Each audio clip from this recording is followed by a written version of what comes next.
कथा प्रारंभ हो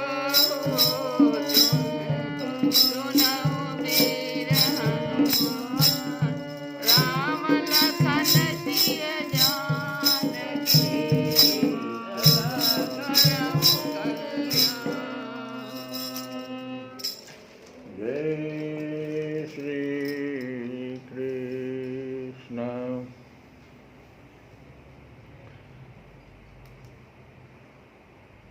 जब पूजा अर्चा की विधि समाप्त हो गई, माता प्रसन्न हो गई, तो माता अंबिका को नमस्कार करके प्रसाद ग्रहण सब लोगों ने किया, ब्राह्मणियों ने किया पहले। फिर उसके बाद रुक्मिणी जी मौन व्रत तोड़ दिया और रत्न जटित अंगूठी से जगमाते हुए करकमल के द्वारा एक सहेली का हाथ पकड़कर वे गिरजा मंदिर से बाहर निकली। परीक्षित, रुक्मिणी जी भगवान की माया के समान ही बड़े बड़े धीर वीरों को भी मोहित कर लेने वाली थी। उनकी सुंदरता को देखकर, जिसका कि वर्णन करने से परहेज करना चाहिए, जितने भी वहाँ बड़े बड़े शूरवीर सब आए थे, वो यशस्वी वीर सब मोहित हो गए। कामदेव ने ही भगवान का कार्य सिद्ध करने के लिए अपने बाणों से उनका हृदय जर्जर कर दिया। रुक्मिणी जी इस प्रकार इस उत्सव यात्रा के बहाने मंद मंद गति से चलकर भगवान श्री कृष्ण पर अपना राशि राशि सौंदर्य निछावर कर रही थी। उन्हें देखकर और उनकी खुली मुस्कान तथा लजीली चितवन पर अपना चित्त लुटाकर जो बड़े बड़े नरपति एवं वीर आए हुए थे, इतने मोहित और बेहोश हो गए कि उनके हाथों से अस्त्र शस्त्र छूट कर गिर पड़े और स्वयं भी रथ, हाथी तथा घोड़ों से धरती पर आ गिरे। इस प्रकार रुक्मिणी जी भगवान श्री कृष्ण के शुभागमन की प्रतीक्षा करती हुई अपने कमल की कली के समान सुकुमार चरणों को बहुत ही धीरे धीरे आगे बढ़ा रही थी। उन्होंने अपने बाएं हाथ की अंगुलियों से मुख की और लटकती हुई अलके हटाई और वहाँ आए हुए नरपतियों की ओर लजीली चितवन से देखा। उसी समय उन्हें श्याम सुंदर भगवान श्री कृष्ण के दर्शन हो गए। राजकुमारी रुक्मिणी जी रथ पर चढ़ना ही चाहती थी कि भगवान श्री कृष्ण ने समस्त शत्रुओं के देखते देखते उनकी भीड़ में से रुक्मिणी जी को उठा लिया और उन सैकड़ों राजाओं के सिर पर पांव रखकर उन्हें अपने उस रथ पर बैठा लिया जिसकी ध्वजा पर गरुड़ का चिन्ह लगा हुआ था। इसके बाद जैसे सिंह सियारों के बीच में से अपना भाग ले जाए, वैसे ही रुक्मिणी जी को लेकर भगवान श्री कृष्ण बलराम जी आदि यदुवंशियों के साथ वहाँ से चल पड़े। तो ये जो हुआ, जिस विधि से जो रुक्मिणी जी ने स्वयं बताया था, ये राक्षस विधि कहलाता है विवाह का। पिशाच विधि इसके बाद 8वां विवाह है। पिशाच विधि और राक्षस विधि में अंतर इतना ही है कि पिशाच विधि में कन्या का कोई समर्थन नहीं होता, लेकिन राक्षस विधि में कन्या का समर्थन है। वो कहती है अपने पत्र में कि स्वभामिनी त्वं अजितो द्वहने विदर्भन गुप्तः सहित्य पितानापतिभिः परितः निर्मथ्या चैद्य चेद नरेश शिशुपाल चैद्य मगधेन्द्र मगध नरेश, तो चैद्य मगधेन्द्र बल्लभ प्रसह माम राक्षससेन विधिनोद्वावीर्य शुल्कम। स्पष्ट यहाँ पर लिखा हो राक्षससेन विधि, रुक्मिणी जी के पत्र में है। हे अजय, कल जब मेरा विवाह समारोह प्रारंभ होने वाला हो तब तुम अदृश्य रूप से विदर्भ में पहुंच जाना और अपनी सेना के नेताओं के साथ स्वयं को घेर लेना। फिर चैद्य और मगधेंद्र की सेनाओं को कुचल देना और राक्षस शैली में मुझसे विवाह करना और अपनी वीरता से मुझे जीत लेना, तो यही तो किया उन्होंने। इसीलिए ये जो हमने कल बताया था कि सब 7 और 7, ये 7वीं विधि जो थी राक्षस विधि, उस समय जिस समय भगवान श्री कृष्ण बलराम जी आदि यदुवंशियों के साथ रुक्मिणी जी को लेकर चल पड़े, तो जरासंध था वहाँ पर। तो जरासंध के जो वशवर्ती अभिमानी राजाओं को अपना यह बड़ा भारी तिरस्कार और यश कीर्ति का नाश सहन न हुआ। वे सब के सब चिढ़कर कहने लगे, अहो हमें धिक्कार है, आज हम लोग धनुष धारण करके खड़े ही रहे और ये ग्वाले जैसे सिंह के भाग को हरिण ले जाए, उसी प्रकार हमारा सारा यश छीन ले गए। श्री सुखदेव जी कहते हैं, परीक्षित इस प्रकार कह सुनकर सबके सब राजा क्रोध से आग बबूला हो उठे और कवच पहनकर अपने अपने वाहनों पर सवार हो गए। अपनी अपनी सेना के साथ सब धनुष ले लेकर भगवान श्री कृष्ण के पीछे दौड़े। राजन, जब यदुवंशियों के सेनापतियों ने देखा कि शत्रुदल हम पर चढ़ा रहा है, तब उन्होंने भी अपने अपने धनुष का टंकार किया और घूम कर उनके सामने डट गए। जरासंध की सेना के लोग कोई घोड़े पर, कोई हाथी पर, तो कोई रथ पर चढ़े हुए थे। वे सभी धनुर्वेद के बड़े मर्मज्ञ थे। वे यदुवंशियों पर इस प्रकार बाणों की वर्षा करने लगे मानो दल के दल बादल पहाड़ों पर मूसलाधार पानी बरसा रहे हों। परम सुंदरी रुक्मिणी जी ने देखा कि उनके पति श्री कृष्ण की सेना बाण वर्षा से ढक गई है। तब उन्होंने लज्जा के साथ भयभीत नेत्रों से भगवान श्री कृष्ण के मुख की ओर देखा। भगवान ने हंसकर कहा, सुंदरी डरो मत, तुम्हारी सेना भी तुम्हारे शत्रुओं की सेना को नष्ट किए डालती है। इधर गद और संकर्षण आदि यदुवंशी वीर अपने शत्रुओं का पराक्रम और अधिक न सह सके। वे अपने बाणों से शत्रुओं के हाथी घोड़े तथा रथों को छिन्न भिन्न करने लगे। उनके बाणों से रथ, घोड़े और हाथियों पर बैठे विपक्षी वीरों के कुंडल, किरीट और पगड़ियों से सुशोभित करोड़ों सिर, खंग, गदा और धनुष युक्त हाथ पहुँचे, जांघें और पैर कट कट कर पृथ्वी पर गिरने लगे। इसी प्रकार घोड़े, खच्चर, हाथी, ऊँट, गधे और मनुष्यों के सिर भी कट कट कर रणभूमि में गिरने लगे। और देखते ही देखते अंत में विजय की सच्ची आकांक्षा वाले यदुवंशियों ने शत्रुओं की सेना तहस नहस कर डाली। जरासंध आदि सभी राजा युद्ध से पीठ दिखाकर भाग खड़े हुए। उधर शिशुपाल अपनी भावी पत्नी के छिन जाने के कारण मरणासन्न सा हो रहा था। न तो उसके हृदय में उत्साह रह गया था और न तो शरीर पर कांति, उसका मुंह सूख रहा था। उसके पास जाकर जरासंध कहने लगा, शिशुपाल जी, आप तो एक श्रेष्ठ पुरुष हैं, यह उदासी छोड़ दीजिए, क्योंकि राजन कोई भी बात सर्वदा अपने मन के अनुकूल ही हो या प्रतिकूल ही हो, इस संबंध में कुछ स्थिरता किसी भी प्राणी के जीवन में नहीं देखी जाती। जैसे कठपुतली बाजीगर की इच्छा के अनुसार नाचती है, वैसे ही यह जीव भी भगवत इच्छा के अधीन रहकर सुख और दुख के संबंध में यथाशक्ति चेष्टा करता रहता है। देखिए, श्री कृष्ण ने मुझे 23 अक्षौहिणी सेनाओं के साथ 17 बार हरा दिया। मैंने केवल एक बार 18वीं बार उन पर विजय प्राप्त की। फिर भी इस बात को लेकर मैं न तो कभी शोक करता हूँ और न तो कभी हर्ष, क्योंकि मैं जानता हूँ कि प्रारब्ध के अनुसार काल भगवान ही इस चराचर जगत को झकझोरते रहते हैं। इसमें संदेह नहीं कि हम लोग बड़े बड़े वीर सेनापतियों के भी नायक हैं। फिर भी इस समय श्री कृष्ण के द्वारा सुरक्षित यदुवंशियों की थोड़ी भी सेना से थोड़ी सी सेना ने ही हमें हरा दिया है। इस बार हमारे शत्रुओं की ही जीत हुई, क्योंकि काल उन्हीं के अनुकूल था। जब काल हमारे दाहिने होगा तब हम भी उन्हें जीत लेंगे। परीक्षित, जब मित्रों ने इस प्रकार समझाया, तब चेदीराज शिशुपाल अपने अनुयायियों के साथ अपनी राजधानी को लौट गया और उसके मित्र राजा भी जो मरने से बचे थे वे अपने अपने नगरों को चले गए। रुक्मिणी जी का बड़ा भाई रुक्मी भगवान श्री कृष्ण से बहुत द्वेष रखता था। उसको यह बात बिल्कुल सहन न हुई कि मेरी बहन को श्री कृष्ण हर ले जाए और राक्षस रीति से बलपूर्वक उसके साथ विवाह करे। रुक्मी बली तो था ही उसने एक अक्षौहिणी सेना साथ ले ली और श्री कृष्ण का पीछा किया।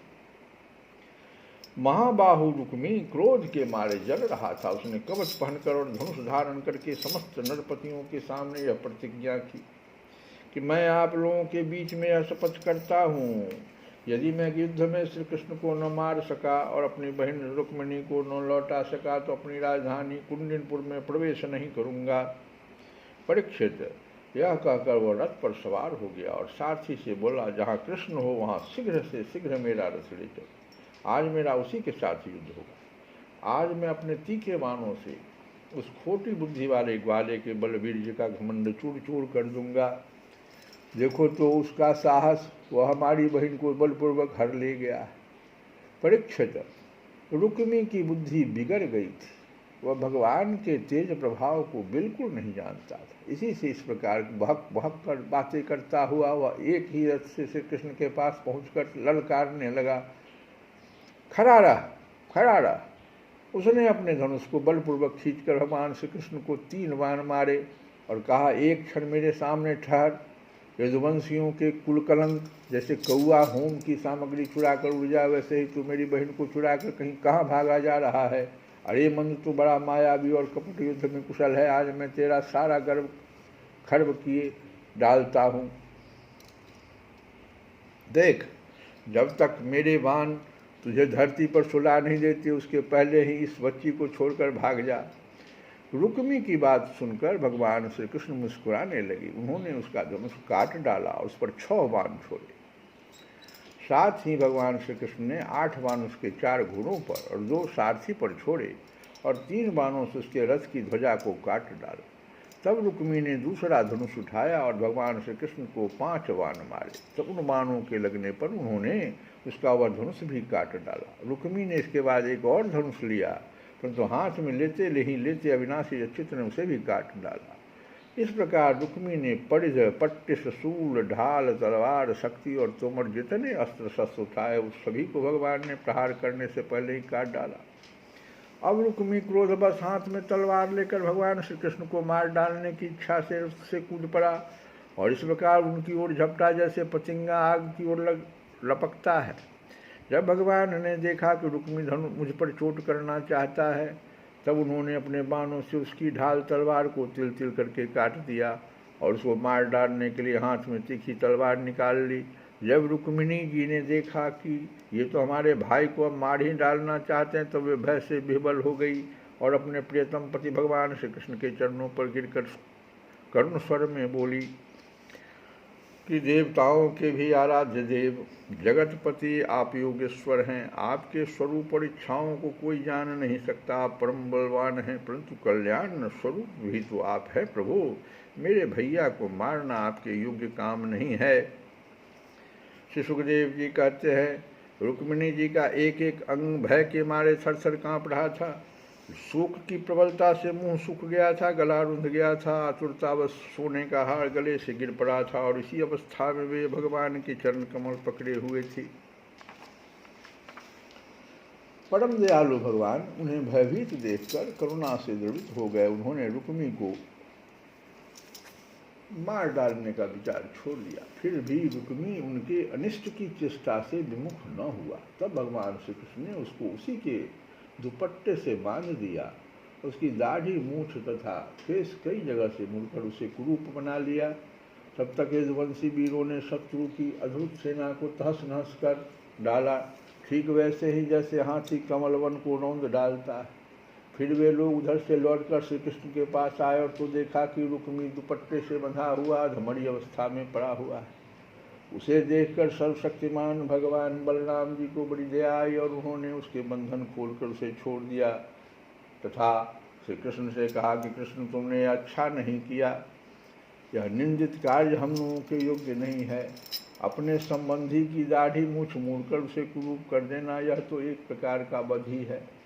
इसके बाद बलराम जी ने रुक्मिणी को संबोधन करके कहा कि साध्वी, तुम्हारे भाई का रूप विकृत कर दिया गया है। यह सोचकर हम लोगों से बुरा न मानना, क्योंकि जीव को सुख दुख देने वाला कोई दूसरा नहीं है। उसे तो अपने ही कर्म का फल भोगना पड़ता है। अब श्री कृष्ण से बोले, कृष्ण, यदि अपना सगा संबंधी वध करने योग्य अपराध करे तो भी अपने ही संबंधियों के द्वारा उसका मारा जाना उचित नहीं है, उसे छोड़ देना चाहिए। वह तो अपने अपराध से ही मर चुका है और मरे हुए को फिर क्या मारना। फिर रुक्मिणी जी से बोली कि साध्वी, ब्रह्मा जी ने क्षत्रियों का धर्म ही ऐसा बना दिया है, सगा भाई भी अपने भाई को मार डालता है, इसलिए यह छात्र धर्म अत्यंत घोर है। इसके बाद श्री कृष्ण से बोले, भाई कृष्ण, यह ठीक है कि जो लोग धन के नशे में अंधे हो रहे हैं और अभिमानी हैं, वे राज्य, पृथ्वी, पैसा, स्त्री, मान, तेज अथवा किसी और कारण से अपने बंधुओं का भी तिरस्कार कर दिया करते हैं। अब वे रुक्मिणी जी से बोले कि साध्वी, तुम्हारे भाई बंधु समस्त प्राणियों के प्रति दुर्भाव रखते हैं, हमने उनके मंगल के लिए उनके प्रति दंड विधान किया है, उसे तुम अज्ञानियों की भांति अमंगल मान रही हो, या तुम्हारी बुद्धि की विषमता है। देवी, जो लोग भगवान की माया से मोहित होकर देह को ही आत्मा मान बैठते हैं, उन्हीं को ऐसा आत्ममोह होता है कि यह मित्र है, यह शत्रु है और यह उदासीन है। समस्त देहधारियों की आत्मा एक ही है और कार्यकरण से माया से उसका कोई संबंध नहीं है। जल और घड़ा आदि उपाधियों के भेद से जैसे सूर्य, चंद्रमा आदि प्रकाश युक्त पदार्थ और आकाश भिन्न भिन्न मालूम पड़ते हैं, परंतु हैं एक ही जैसे ही, वैसे ही मूर्ख लोग शरीर के भेद से आत्मा का भेद मानते हैं। यह शरीर आदि जो है अंत वाला है। पंचभूत, पंच प्राण, तन मात्रा और त्रिगुण ही इसका स्वरूप है। आत्मा में उसके अज्ञान से ही इसकी कल्पना हुई है और वह कल्पित शरीर ही जो उसे मैं समझता है उसको जन्म मृत्यु के चक्कर में ले जाता है। साध्वी, नेत्र और रूप दोनों ही सूर्य के द्वारा प्रकाशित होते हैं, सूर्य ही उनका कारण है, इसलिए सूर्य के साथ नेत्र और रूप का न तो कभी वियोग होता है और न संयोग। इसी प्रकार समस्त संसार की सत्ता आत्मसत्ता के कारण जान पड़ती है। समस्त संसार का प्रकाशक आत्मा ही है, फिर आत्मा के साथ दूसरे असत पदार्थों का संयोग या वियोग हो ही कैसे सकता है। बलराम जी ने सांख्य शास्त्र का ही यहाँ पर सांख्य शास्त्र को ही रखा रुक्मिणी जी को समझाने में। ये जीव के लिए है। जन्म लेना, रहना, बढ़ना, बदलना, घटना और मरना, ये सारे विकार शरीर के ही होते हैं, आत्मा के नहीं।